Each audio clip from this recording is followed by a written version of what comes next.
여러분 안녕하십니까? 다산에듀 강사 권도우성입니다. 이번 강의는 중성점 접지 방식과 유도장애 및 안정도 두 번째 시간이 되겠는데요. 이번 강의에서 우리가 알아볼 내용은 이 유도장애의 종류와 그리고 그 유도장애별 특징, 그리고 그 유도장애를 어떻게 하면 방지할 수 있는지 그 대책까지 한번 알아보고자 하고요. 그리고 이 안정도에 들어가서 안정도의 종류와 그 정의, 그 다음에 어떻게 하면 전력계통에서의 이 안정도를 증진시킬 수 있는지 그 대책에 대해서, 그 방법에 대해서 한번 함께 이야기를 해보겠습니다. 준비되셨을까요? 우리 기본 강의에서는 유도하지 않았던 내용들을 이번 강의에서 조금 더 자세하게 한번 다뤄보겠습니다.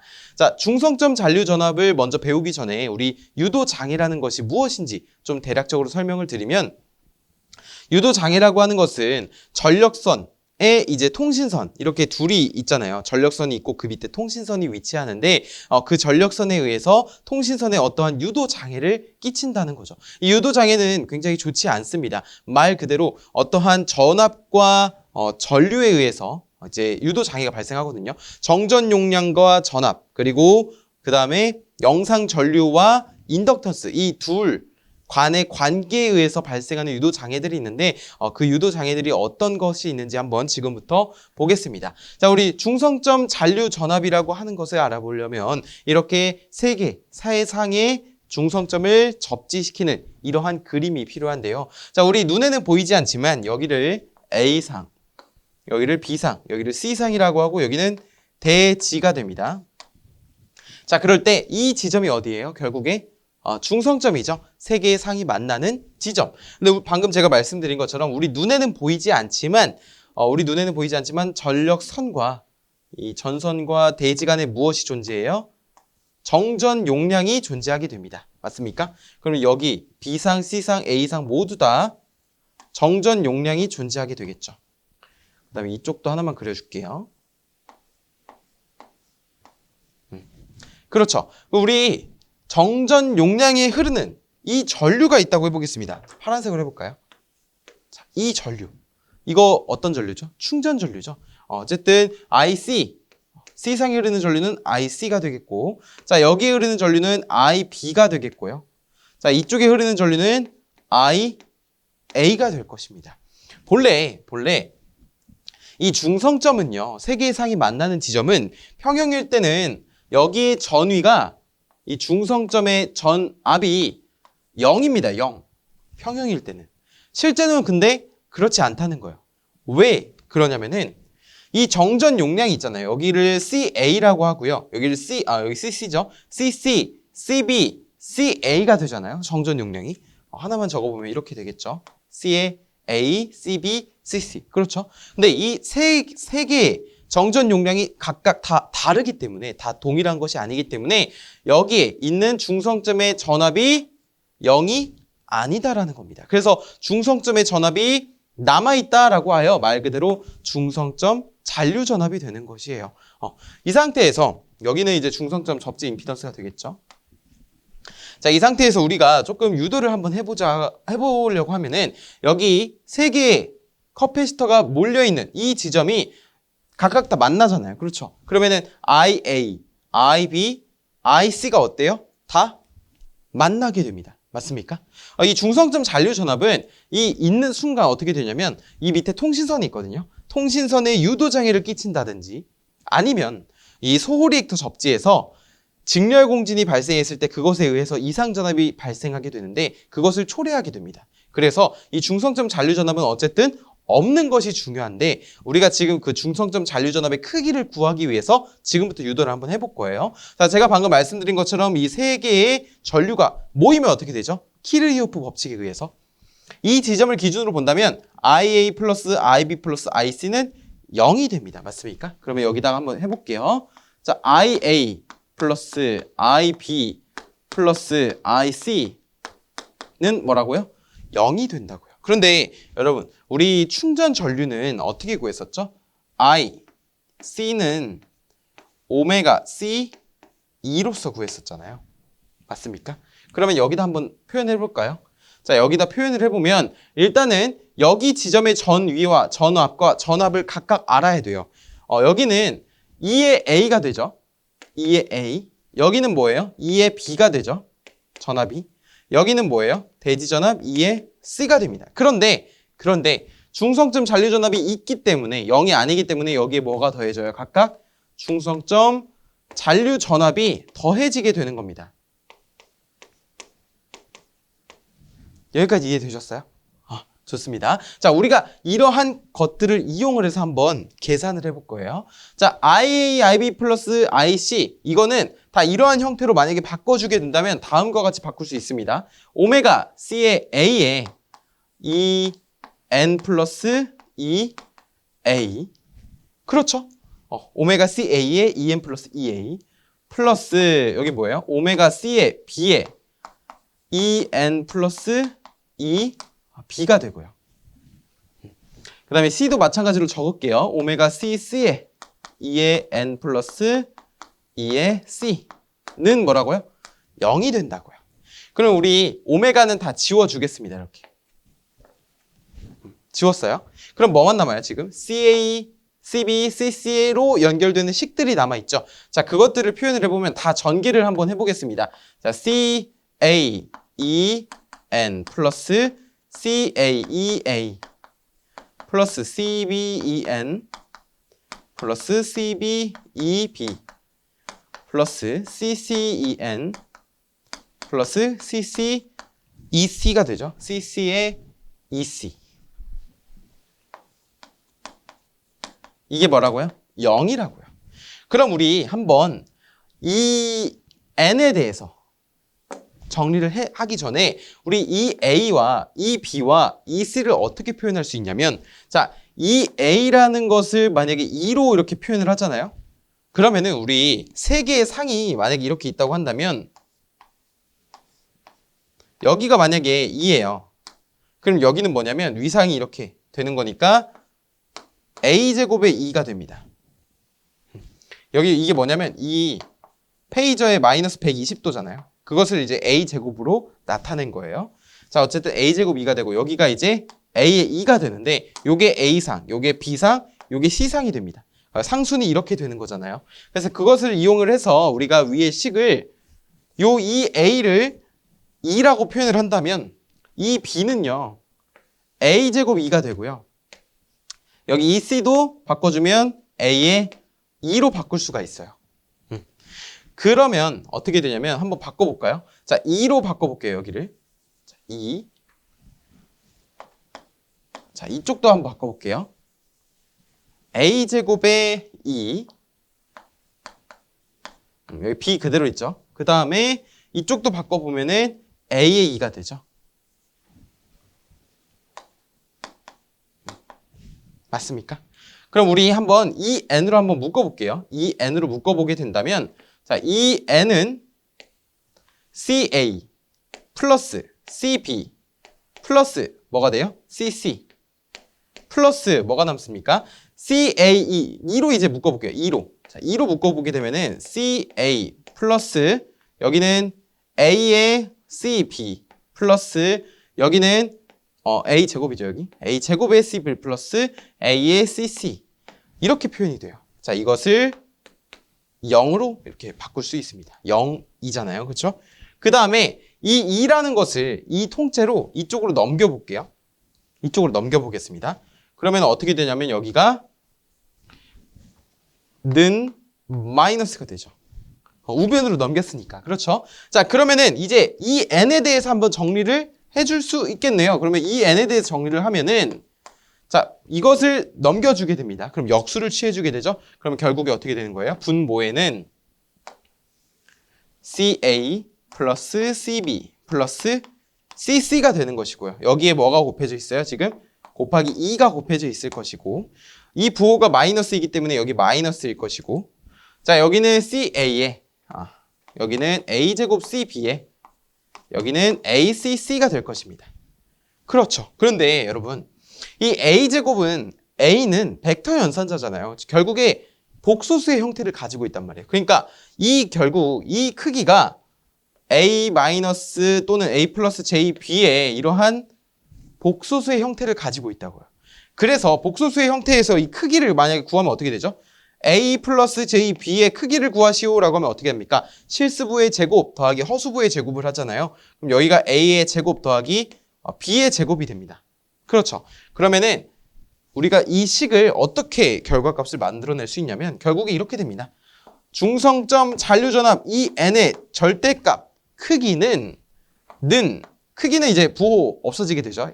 크기니까 말 그대로. 자, 그러면 쭉 가게 됩니다. 분수가.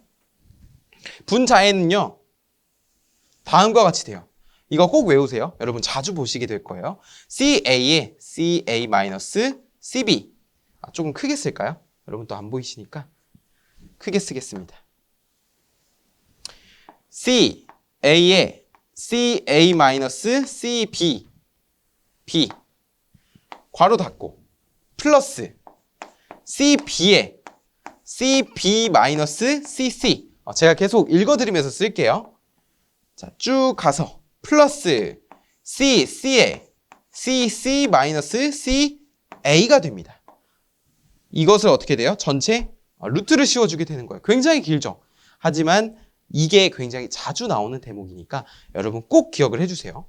자, 그 다음에 분모에는 그럼 무엇이 들어가요? 그대로 CA 플러스 CB 플러스 C가 들어가죠.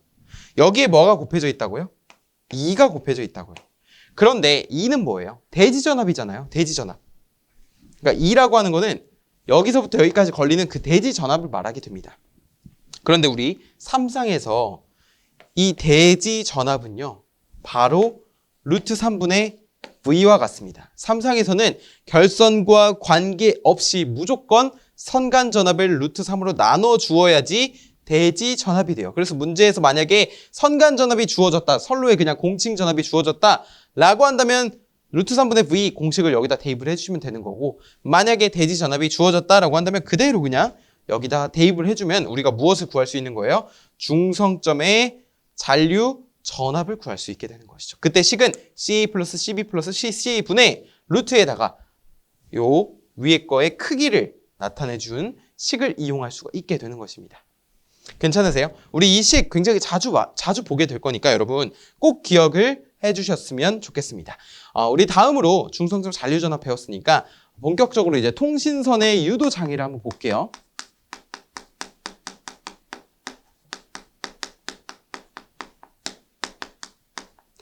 사실 이 파트가 굉장히 재밌습니다. 이 유도장애 파트가 계산하는 재미도 있고요. 그렇게 계산이 오래 걸리지도 않고 사실 제가 지금 이렇게 유도를 했잖아요. 그런데 이 유도 과정이 필요하신 분도 계실 것이고 나는 이걸 필요 없다라고 하신 분도 물론 계실 것입니다. 그래서 제가 만약에 이렇게 유도를 했다 그래서 여러분이 시험장에 가서 이걸 다 유도를 하시라는 게 아니라 결과값만큼은 꼭 암기를 하셨으면 하는 마음에 좀 도움이 될까 하여 유도 과정을 해드린 거니까 여러분이 이 점을 참고하시면 좋을 것 같고요. 저희 통신선의 유도 장애를 한번 같이 우리 배워보도록 하겠습니다. 자, 첫 번째로는 정전 유도 장애가 있어요. 정전 유도 장애. 정전 유도 장애는요. 상호 정전 용량 그리고 영상 전압에 의해 발생하는 유도 장애를 정전 유도 장애라고 부릅니다. 자, 두 번째로는요. 전자 유도 장애예요.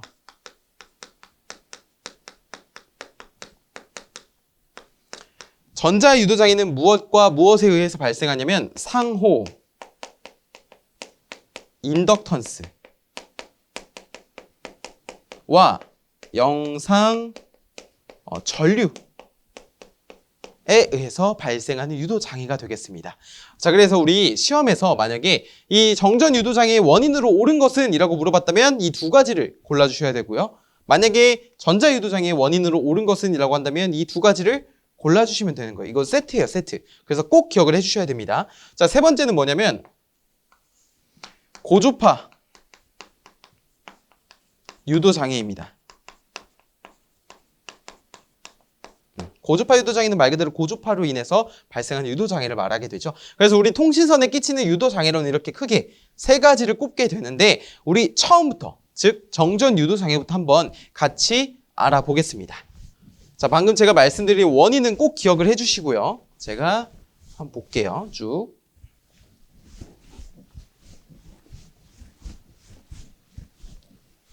자, 이렇게 지워보고.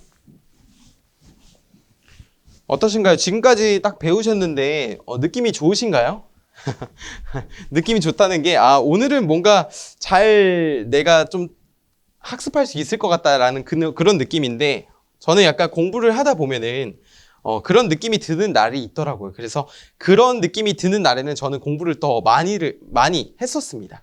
왜냐면은 나중에 이제 혹시라도 이제 컨디션이 안 좋으시거나 그럴 때 조금 공부하시다가 조금 지치거나 그럴 때 있잖아요. 그런데 이렇게 만약에 미리 해놓으면은 나중에 내가 그래도 전에 미리 해놨으니까 조금 쉴 수 있겠구나라고 생각을 할 수 있으니까 여러분도 한번 그런 할 땐 하고 쉴 땐 쉬는 그런 루틴을 한번 가져보셨으면 합니다.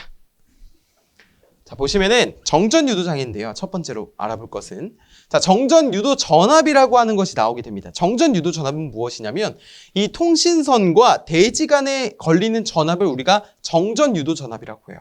정전유도전압은 문자로 ES로 나타냅니다. 뭐라고요? ES로 나타낸다고요. 보통 아까 전에 중성점 잔류전압은 E의 N이었죠. 그렇죠? 자, 여기는 E의 S로 나타냅니다. 근데 이게 단상인지에 따라 삼상인지에 따라 그 유도하는 공식이 달라지게 돼요. 적용하는 공식이 달라지게 되는데 지금 보시는 것은 바로 단상입니다. 한쪽은 A라는 전력선, 한쪽은 B라는 통신선이 있을 때요.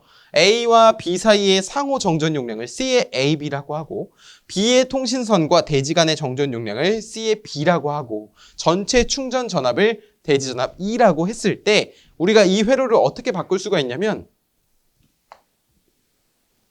여기에 전력선이 있게 되고요. A죠. 자, 여기에 상호 정전 용량 C의 AB가 있게 되고요. 자, 그 다음에 이쪽으로 쭉 오게 되면은 여기 뭐가 있어요? 통신선 B가 있는 거예요. 자, 그 다음에 이 통신선 B와 여기 C에 S가 있을 것이고요. 여기는 뭐예요? 대지가 되는 것이 다시. 그쵸? 그러면은 전체 충전 전압이 제가 뭐라고 말씀드렸냐면은 E라고 말씀을 드렸습니다. 자, 여기 CS가 CB죠. 그림상으로는 C의 B입니다. C의 B죠.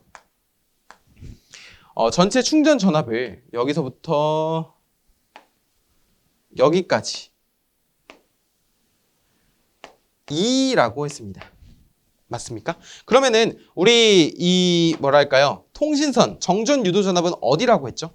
여기 C의 B에 걸리는 전압이라고 했습니다. 그럼 여기가 뭐가 되는 거예요? E의 S가 되는 거죠. 그렇죠? 그럼 우리 딱 봤을 때 지금 직렬 접속입니다. 커패시터의 직렬 접속으로 볼 수가 있어요. 그러면 우리 커패시터의 직렬 접속은 전압 분배, 즉 저항의 병렬 접속에서 전류가 분배되는 것처럼 커패시터 직렬 접속은 전압을 분배하게 됩니다. 그래서 우리 단상에서의 정전 유도 전압, 이거 굉장히 중요하죠. 이것도 단상에서의 정전 유도 전압 ES라고 하는 것은 CAB 플러스 C의 B일까요? CAB가 분자에 올까요? 바로 C의 AB가 오죠. 그러니까 이 둘 중에 반대편, 다른 거에 분자가 올라오게 되고 충전 전압 E, 대지 전압 E가 올라오게 됩니다. 자, 그래서 이 E는 또 어떻게 바꿀 수가 있다고요? E는 이제 선간 전압을 바꿀 수 있게 되죠. 근데 단상에서는 어쨌든 선간 전압과 이 대지 간의 대지 전압과 선간 전압이 같기 때문에 단상에서는 그냥 E 이렇게만 기억을 해주시면 되겠습니다. 어쨌든 이 공식이 최근에도 계속 출제가 되고 있어요. 그렇기 때문에 여러분이 이 단상에서의 정전 유도 전압은 꼭 기억을 해주셨으면 좋겠습니다. 자, 우리 이어서 삼상을 한번 볼게요. 그러면 단상을 배워봤으니까 삼상은 어떻게 되는지 한번 알아보겠습니다. 자, 보시면요. 여기에 A라는 B라는 C라는 통신선이 각각 있어요. 3개의 선이 있으니까 즉 삼상이 되겠죠. 자, 그 다음에 여기에 색칠되어 있는 통신선이 있습니다. 그러면은 각각의 전력선과 통신선 사이에 무엇이 있어요? 상호 정전 용량 CA가 있고요. 이쪽은 CB, 이쪽은 CC가 있어요. 그럴 때 전류가 IA, IB, IC가 오른쪽으로 각각 흘러가고 있습니다. 자, 그 상태에서 통신선과 대지 사이에 무엇이 존재합니까? 정전 용량이 존재하죠. 대지 정전 용량. 자, 그때 이것을 CS라고 한다면 여기에 흘러 들어가는 전류를 IC, S라고 했어요. 그러면은 여러분 보세요. 전류가 IA, IB, IC가 와요. 그러면 여기가 뭐가 되는 거예요? IA 플러스 IB 플러스 IC는 뭐가 되는 겁니까? ICS가 되겠습니다. ICS이긴 하지만 여러분 이게 우리가 IS로 바꿔볼게요. 그냥 부르시기 편하게 IS라고 하겠습니다. 이하로 IS가 돼요. 맞습니까? 그렇죠. 자, 그러면은 여기에 지금 전압이 EA, EB, EC예요. 여기에 전압은 뭐예요? ES죠. 근데 우리 전류는요. 전위가 높은 곳에서 낮은 곳으로 흐르게 됩니다. 그러면은 전류가 이쪽으로 흐르니까 결국에 여기에 걸리는 전압은 뭐예요? 이 양당 간의 전압은 E의 A 마이너스 E의 S가 되죠. 그렇죠. 그럼 여기도 어떻습니까? 마찬가지로 EB 마이너스 ES. 여기도 EC-ES가 될 겁니다. 그리고 여기는 다 충전 전류이기 때문에 우리가 아까 전에 했었던 오메가 C2를 그대로 적용을 해줄 거예요. 자, 그래서 그 식을 이용해서 한번 표현을 해보면 오메가 C2에 EA-ES. 자, 그렇게 표현을 할 수가 있고, 그렇죠? 그 다음에 플러스 오메가 CB에 EA가 아니죠. EB죠. EB 마이너스 E의 S가 될 것이고요. 플러스 CC의 EC-E의 S가 될 것이고요. 그렇죠? 이게 뭐라고요? 이게 IS라고요. 그래서 여기를 오메가 CS의 ES라고 표현을 할게요. 오메가 CS의 ES. 자, 딱 들으시는 느낌은 어떠세요? 우리가 지금 구하고자 하는 것은 정전 유도전압 ES였습니다. 그렇죠? 그럼 결국에 이 식에서 ES에 대해서 정리를 하게 되면은 우리가 계산을 낼 수가 있겠구나라는 것을 알게 되고 이것을 마찬가지로 똑같이 전개를 해보기 전에 우리 오메가가 지금 다 공통으로 들어가 있기 때문에 여기 오메가 빠졌네요. 여기에 오메가 빠져 있다고 하고 공통으로 들어가 있기 때문에 다 지워주겠습니다. 자, 이쪽도 오메가 지워준 거예요, 여러분. 자, 여기도 지워주게 되고요. 그러면은 전개를 한번 해보겠습니다. 그러면 CA의 EA 마이너스 CA의 E의 S 플러스 CB EB 마이너스 CB ES 플러스 CC EC 마이너스 CC의 E의 S는 뭐가 되는 거예요? CS의 E의 S가 되는 것이죠. 그렇죠? 굉장히 식이 깁니다, 여러분. 그렇죠? 아까 전에 했던 것처럼 우리 A상의 전압, B상의 전압, C상의 전압 이것을 바꿔줄 거예요. 감 오시죠? 자, 여기를 2라고 하면 여기를 뭐라고요? A 제곱의 2가 되고요. 자, 여기를 뭐라고요? A의 2가 돼요. 우리가 이것을 이용해서 여기다 대입을 한 다음에 우리가 정리를 해줘야 되잖아요. 그러면은 먼저 이 S에 대해서 묶어보겠습니다. 자, 이 S에 대해서 묶어보면은 여기를 다 넘겨서 묶어볼게요. 이 우변에서 묶어볼 거예요. 자, 는 이라고 쓰면은 여기 어떻게 되냐면 CA 플러스 CB 플러스 CC 플러스 CS에 2의 S로 묶여지고요. 맞습니까? 마이너스가 다 넘어가면 플러스가 되잖아요. 이 왼쪽은 묶어야 되는데 지금 CA의 2예요. CE. 여기는 CA제곱 2. 여기는 CA2예요. 그러면은 2로 묶어볼게요. 자, 2로 묶어보면은 자, 2 이렇게 묶어보고 괄호를 칠 수 있겠죠? 자, 여기는 CA가 될 것이고 여기는 A제곱의 CB가 될 것이고 여기는 A의 CC가 될 것입니다.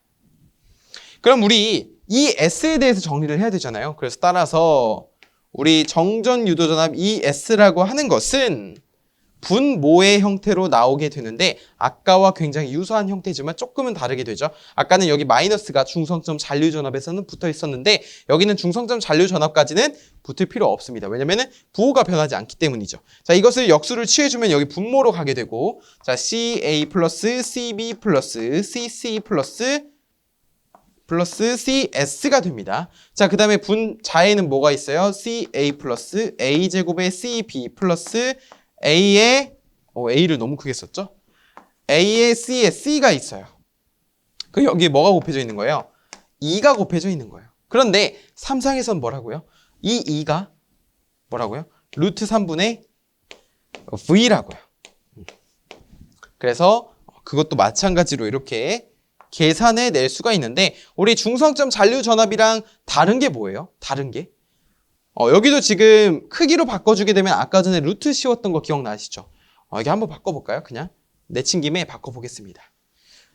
같이 한번 써보세요. 이게 연습한다 생각하시고 저와 함께 써보시면은 금방 기억나실 겁니다. 진짜로.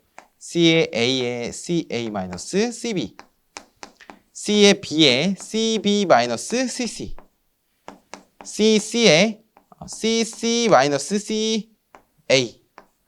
굉장히 글씨가 오밀조밀해졌는데 어쨌든 이전의 식과 동일합니다. 안 보이시면 교재식 참고하셔도 좋아요. 어쨌든 우리 중성점 잔류전압 이 N과 식 차이가 뭐예요? 자, 다 똑같은데 무엇이 추가됐습니까? 이게 추가됐죠. 그래서 만약에 이렇게 대지 정전 용량이 보인다. 난 정전 유도 전압을 구해야 된다. 라고 하시면 이렇게 분모에 CS를 무조건 포함시켜 주셔야 되고요. 안 그러면 이제 중성점 잔류 전압이다 라고 한다면 이 CS가 포함되지 않은 식을 이용을 해주시면 되는 겁니다. 우리 이렇게 정전 유도 전압을 계산을 해낼 수가 있어요. 계산해낼 수가 있어요. 그럼 여기서 한 가지. 우리 중성점 잔류 전압도 그렇고 정전 유도 전압도 그렇고 이것을 0으로 만드는 게 굉장히 중요하잖아요. 0이 되어야 이론상으로는 좀 0이 가능하고 실제로는 조금 어려울 수는 있겠지만 0이 되어야 0에 가까워야 유도 장애도 그만큼 작아지게 됩니다. 그렇죠. 중성점의 전위도 작아지게 되면 그로 인해 유도 장애도 작아지게 되겠죠. 그러면 어떻게 하면 이 ES 또는 중성점 잔류전압 EN을 0으로 만들 수 있을까요? 어떻게 하면? 분자가 0이 되면 되겠죠. 그렇죠. 분자가 0이 되려면 보니까 CA에 CA-CB, CB에 CB-CC, CC에 CC-CA 했잖아요. 그러면은 이 CA와 여기 있는 CB와 여기는 CC가 어때요? 같다면 분자가 뭐가 됩니까? 0이 됩니다.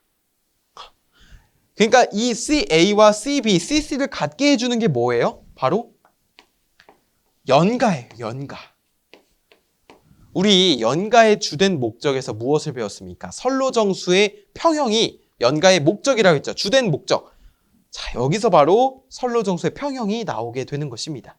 CA는 CB는 CC. 그러면은 여기도 0이 되고 ES 0 되고 EN도 0이 되고 이론상으로는요.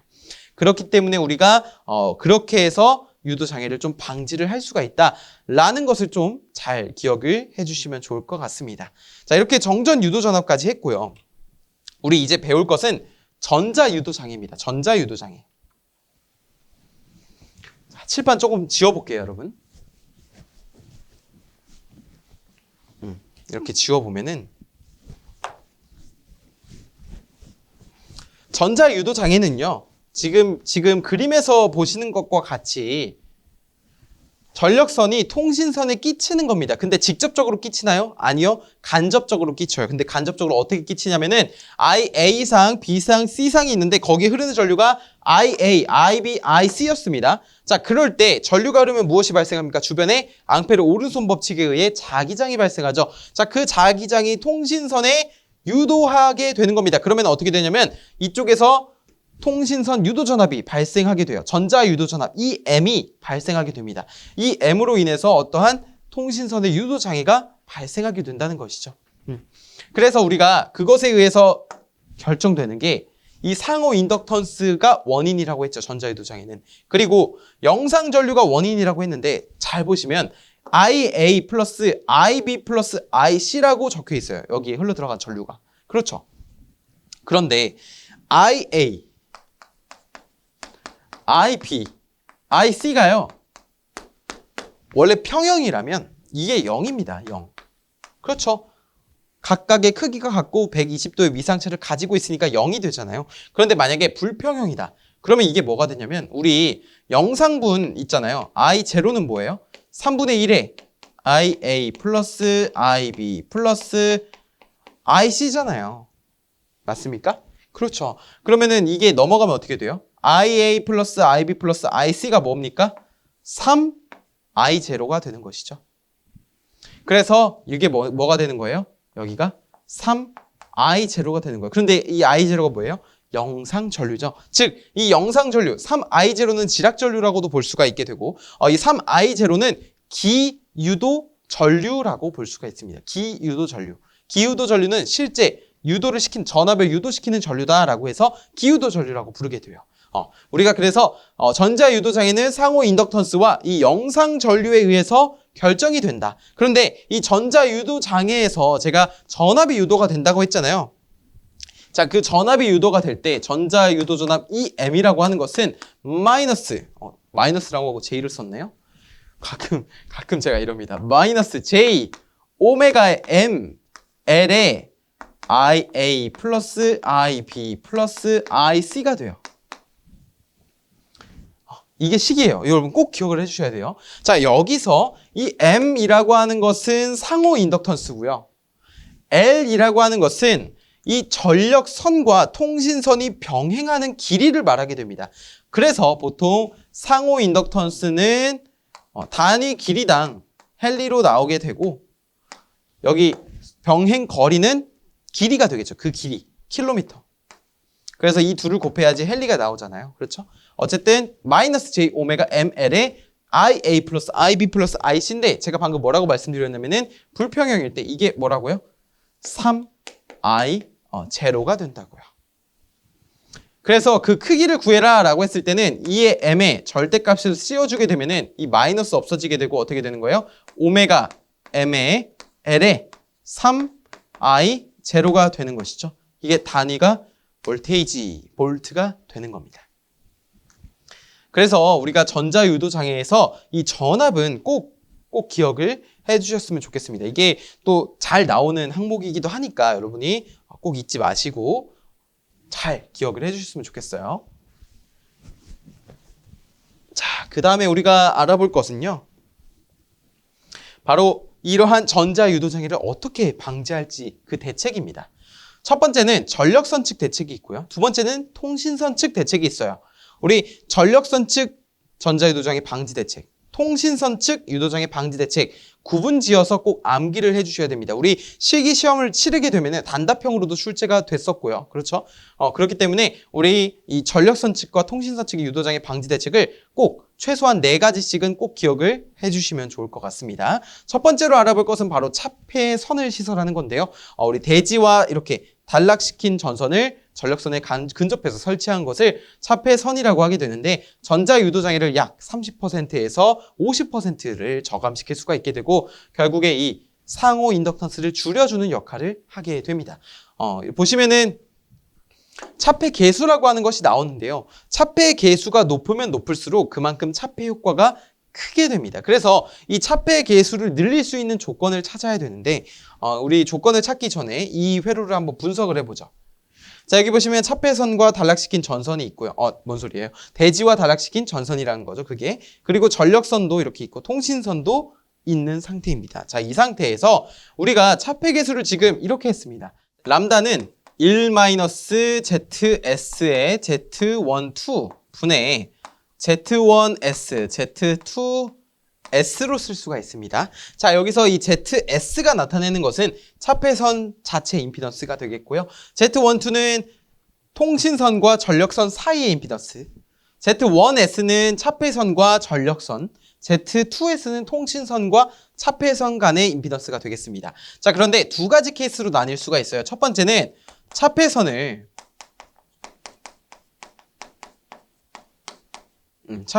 전력선에 근접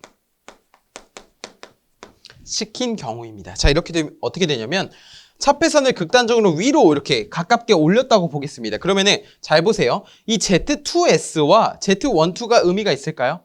만약에 극단적으로 이렇게 갔다 그러면 거의 Z2S와 Z12가 같아지게 되겠죠. 그러면 여기가 Z12와 Z2S가 거의 유사하게 된다고요. 그러면은 위에 차폐계수 식에서 Z12와 Z2S가 유사해지면은 약분이 되겠죠. 그렇죠? 그러면 결국에 차폐계수 람다는 어떻게 되는 겁니까? 1- 이 경우에 ZS분의 Z1S가 되는 것입니다. 그렇죠? 자, 그럼 두 번째로 이번에는 차폐선을 차폐선을 통신선에 근접 시켰을 경우에는 어떻게 되는지 볼게요. 자, 이럴 때는 Z12가 뭐와 같은 거예요? Z1S와 같아지게 되는 것이죠. 잘 보시면 차폐선을 밑으로 쭉 내렸다고 해보면 Z12와 Z1S가 큰 차이가 없다라는 것을 우리는 알 수 있습니다. 자, 그런 경우에 차폐선의 차폐 계수 람다는 1-ZS분의 Z2S가 되는 것입니다.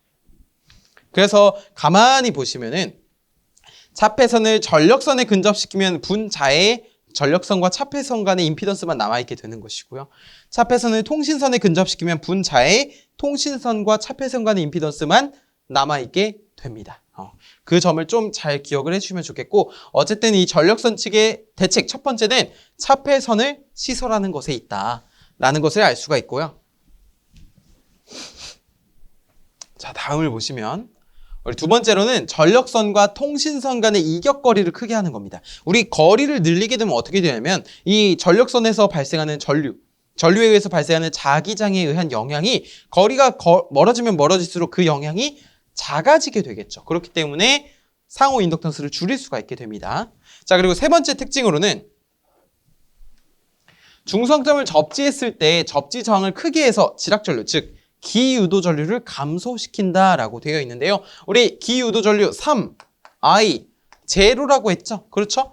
그래서 이것을 지락 전류를 줄일 수 있는 방법은 뭐냐면 우리 중성점 접지 방식 중에서도 고저항 접지가 있었습니다. 고저항 접지 같은 경우는 뭐예요? 저항값, 접지 저항값을 늘려줌으로써 지락 전류를 최소화시키는 거잖아요. 그렇죠? 그래서 중성점 접지 시 그러한 접지 저항을 크게 하는 방법도 통신선의 전자유도 장애를 방지할 수 있는 전력선 측의 대책이 되겠습니다. 자, 그다음에 고속도 차단 방식, 보호 계전기라든지 아니면 차단기라든지 그리고 고속도 재폐로 장치라고 해서 재폐로라고 하는 게 한번 차단했다가 일정 시간 후에 다시 재투입하는 게 재폐로거든요. 자, 이런 재폐로 방식이라든지 차단기, 보호 계전기 등을 채용해 줌으로써 우리 고장 시간을 단축시켜 주는 겁니다. 공급 지장 시간을 단축시켜 주는 거예요. 그로 인해서 전자유도 장애도 방지시킬 수가 있다. 자, 그리고 통신선 측의 대책에는 크게 네 가지가 있습니다. 크게 변하지 않고요. 이 네 가지를 꼭 기억을 해주시면 되는데, 자, 통신선 중간에 중계 코일을 넣음으로써 구간을 분할한다. 구간을 분할하게 되면 우리 전자유도 장애, 전자유도 전압에서 공식에 보면 병행거리 L이 포함되어 있습니다. 자, 이렇게 중계 코일을 넣어서 구간을 분할하게 되면 그 L을 줄일 수 있는 효과, 즉 전자유도 전압을 줄일 수가 있게 돼요. 그래서 통신선 측에서는 그런 유도장애를 방지할 수 있는 대책이 되겠고요. 연필통신 케이블을 사용해 줌으로써 L을 줄이고 C를 올려주는 이러한 케이블을 사용해서 전자유도장애를 마찬가지로 줄여줄 수가 있습니다. L을 줄여주게 되면 어떻게 돼요? 상호 인덕턴스도 줄어들게 되죠. 그렇기 때문에 연필 케이블을 사용하는 것도 좋다고 볼 수가 있겠죠. 연필 케이블이라고 그냥 해도 됩니다. 자, 통신선에 성능이 우수한 필요기를 설치한다. 즉 말 그대로 억지로 강제로 유도 전압을 줄여주게 되는 겁니다. 네 번째는 배류 코일을 사용해서, 배류는 이제 배수구를 떠올리시면 되는데, 배수구가 뭐예요? 물이 빠져나가는 구멍이죠. 그렇죠? 그것도 배류 코일, 전류가 빠져나갈 수 있는 코일을 설치해 줌으로써 통신선을 접지해서 저주파 유도 전압을 대지로 흘려보내는 그러한 방법이 이러한 전자 유도 장애를 방지할 수 있는 대책이다라고 보시면 되겠습니다. 자, 우리 이어서 개념 확인을 볼 건데요. 여러분 한번 이제 내용 한번 정리해 보시고 개념 확인 풀어 보시고 저와 함께 보시죠. 영상 잠깐 멈추시고 한번 해보세요. 영상 멈추셨나요? 좋아요. 유도장애 개념 확인인데 첫 번째, 다음 설명을 읽고 옳으면 O, 틀리면 X를 하라는 문제였습니다. 중성점 잔류 전압을 0으로 만들려면 완전 연가를 해야 된다라고 했는데, 완전 연가라고 하는 게 말 그대로 A상의 정전 용량과 B상의 정전 용량과 C상의 정전 용량을 같게 만들어주는 겁니다. 그러면 어떻게 돼요? 중성점 잔류 전압이라든지 정전 유도 전압이 0에 가깝게 되겠죠. 그래서 맞는 설명. 정전 유도 장애는 전력선과 통신선과의 상호 정전 용량과 영상 전압에 의해서 발생하게 됩니다. 상호 인덕턴스와 영상 전류 같은 경우는 전자 유도 장애예요. 자, 차폐선을 시설하는 것은 통신선 측의 전자 유도 장애 방지 대책이다라고 되어 있는데, 자, 통신선 측의 전자 유도 장애를 방지하는 대책은 이 차폐선 시설이 아니죠. 그래서 이거는 전력선 측입니다.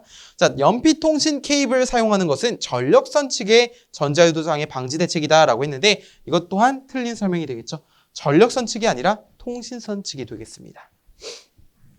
자, 우리 이어서 한번 안정도를 볼까요, 여러분? 안정도라고 하는 것은 쉽게 말해서 송전 용량을 증가시키는 방법이다라고 보시면 돼요. 송전 용량을 증가시키는 방법. 예를 들어서 송전 용량 P는 X분의 VSVR의 사인 델타 메가와트라고 했잖아요. 맞습니까? 그렇죠.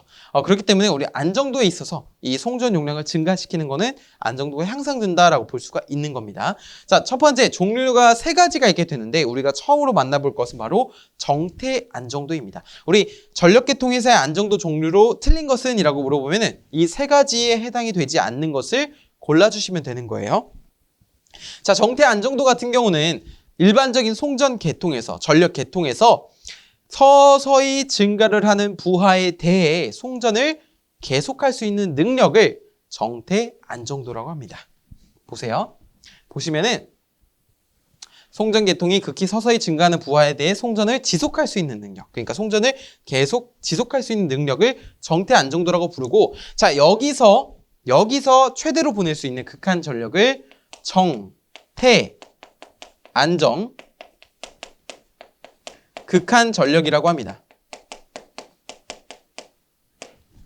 그 다음에 두 번째 안정도는요. 자주 나오는 과도 안정도입니다. 과도 안정도. 과도 안정도 같은 경우는 우리 직접 접지 방식에서 과도 안정도가 제일 나빴죠.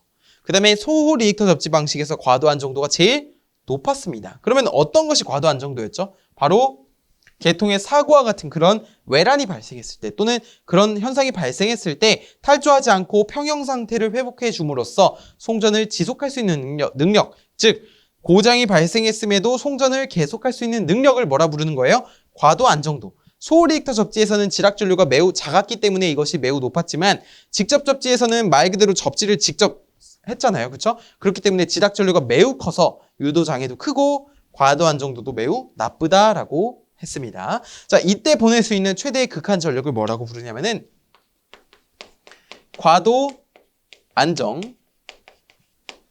극한 전력이 됩니다. 과도 안정 극한 전력은 우리 전력 원선도에서 구할 수 없는 것으로 유명하죠. 그렇죠? 자, 세 번째 보시면 동태 안정도가 있는데요. 동태 안정도라고 하는 거는 전압 조정기를 이용한 겁니다. 고속 자동 전압 조정기 AVR이라고 불리는 것과 조속기는 회전 속도를 일정하게 유지해주는 장치라고 보시면 돼요. 자, 그런 제어 효과를 고려해서 했을 때 경우의 안정도를 우리가 동태 안정도라고 부릅니다. 일반적으로 이렇게 정태와 과도 안정도를 일반적으로 다루게 되고요. 동태 안정도까지는 추가적으로 아시면 좋을 것 같습니다. 자, 우리 다음에 그러면은 이 세 가지의 안정도, 즉 전력 계통에서 송전 용량을 증가시키는 것도 안정도 향상이 된다라고 볼 수가 있다고 했는데, 자, 그런 안정도를 증진시키는 대책에는 어떤 것이 있는지 지금부터 저와 함께 보겠습니다. 첫 번째,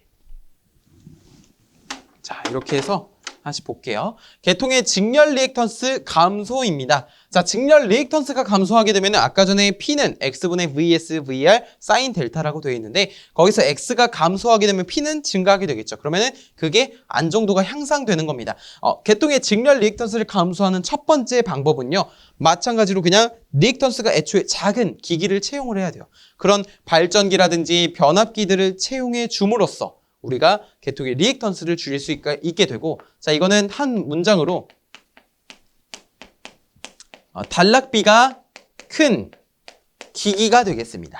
큰 기기를 채용을 하는 거죠. 채택, 선정하게 되는 것입니다. 자, 두 번째 방식으로는 이제 복도체라든지 아니면 병행 다회선 방식으로 병렬 회로수를 증가시켜야 되는데요. 병렬 회로수를 증가시킨다는 거는 길이 두 갈래가 된다는 거죠. 그러면 리액턴스가 감소하게 되고 병렬이기 때문에, 자, 복도체라고 하는 것은 우리 한 상당 도체가 여러 개인 것을 복도체라고 부르잖아요. 또는 다도체. 근데 이 복도체를 하게 되면 등가 반지름이라고 하는 것이 나오게 됩니다. 그러면 어떻게 돼요? L이 어떻게 됩니까?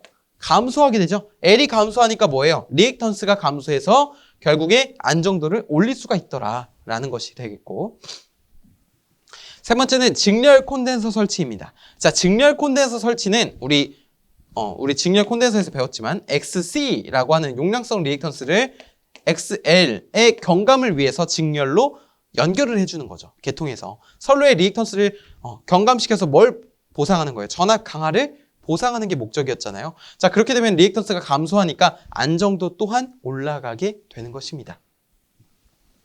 자, 그리고 리액턴스와 큰 연관은 없다라고 볼 수는 있는데 승합하는 것도, 계통 자체의 전압을 승합하는 것도, 격상하는 것도 안정도를 올릴 수 있는 방안 중에 하나라고 보시면 됩니다. 자, 전압 변동을 제어한다는 거는 우리 안정적이다라고 하는 거는 전압이 일정하게 유지되면 좋은 거예요, 사실. 변동이 크면 안 되잖아요. 우리 운전할 때, 너 안정적으로 운전 잘한다 라고 하는 기준이 뭡니까? 충격이 없이 편안하게, 급출발, 급정거 없이 편안하게 운전하면 너 안정적으로 운전 잘한다 라고 표현하잖아요. 계통도 똑같습니다. 전압 변동이 적으면 적을수록 좋은데, 첫 번째 보시면 소극 여자 방식의 채용이에요. 소극 여자 방식이라고 하는 것은 우리 여자 전류 있죠. 여자 전류를 빠르게 변화시켜서 제어해 줌으로써 전압을 저하를 방지해 주는 것입니다. 우리 발전기는요. E 4.44 FN 파이로 구하게 되죠. 그쵸? 파이로. 자, 그런데 이 여자 전류를 급격하게 올리게 되면 어떻게 됩니까? 전압 또한 올라가게 됩니다. 그럼 어떻게 돼요? 전압이 떨어지게 되면 확실히 상승할 수 있는, 전압을 일정하게 유지시켜 줄 수가 있겠죠. 그래서 빠르게 대응한다라고 해서 소극 여자 방식의 채용이라고 해요. 자, 두 번째는 중간 조상 방식 채용과 세 번째 계통 연계인데요. 두 번째 보시면 중간 조상 방식이라고 하는 것은 우리 전력 계통에 있어서 전압을 조정하는 게 방법이 뭐가 있었죠? 무효 전력을 조정했습니다. 주파수를 조정하는 건 유효 전력을 조정했지만 전압을 조정하는 건 무효 전력을 조정했어요. 자, 그래서 중간 조상 방식, 그 중간에 동기 조상기를 넣어서 그런 것과 같은 것들을 추가를 해서 우리가 전압을 조정하게 되고, 마찬가지로 계통을 연계하게 된다면 송전 계통에서 안정도를 향상시킬 수가 있게 되겠습니다. 자, 세 번째 방법으로는 계통에 주는 말 그대로 그런 전자적인 기계적인 충격을 감소시키는 것인데요. 첫 번째는 이제 적절한 중성점 접지 방식을 채택을 해야 되겠죠. 중성점을 접지 방식을 적절하게 채택해야 전자적인 충격으로부터 보호할 수가 있을 것입니다. 자, 그 다음에 고속도 개전기와 차단기, 그리고 고속도 재폐로 방식을 채용하는 것도 안정도를 향상시킬 수가 있고요. 자, 중간 개폐소를 설치해 줌으로써 사고 파급이 확대되는 것을, 중간에 말 그대로 개폐할 수 있는 그런 장소를 설치한다는 거죠. 확대를 방지할 수 있게 되고, 자, 네 번째는 고장 시 발전기 입출력의 불평형을 감소시킨다는 겁니다. 즉, 입출력이 서로 불평형이 되면 우리 탈조가 발생할 수 있다는 거죠. 자, 그것을 줄이는 것은 조속기의 성능을 개선하는 겁니다. 조속기라고 하는 것은 회전수를 일정하게 유지시켜주는 장치예요. 그렇기 때문에 회전수를 일정하게 유지시켜주면 전압도 일정하게 유지가 되겠죠. 자, 두 번째로는 제동 저항기를 설치를 해야 됩니다. 제동 저항기 같은 경우는 잉여 전력을 이 저항기로부터 소비하게 만듦으로써 우리가 발전기의 입출력의 불평형을 감소시킬 수가 있게 되는 것이죠. 자, 이렇게 중성점 접지 방식과 유도장애 및 안정도, 우리 안정도 향상 대책까지 한번 배워봤습니다. 우리 오늘 배운 내용을 토대로 나중에도 이 문제들이 자주 출제가 될 거니까, 특히 방금 마지막에 배웠던 안정도 향상 대책이라든지 이전에 배웠던 내용들을 꼭 잘 기억하셔서 좋은 결과 있으셨으면 좋겠습니다. 저는 또 다음 강의에서 찾아뵙겠습니다. 감사합니다.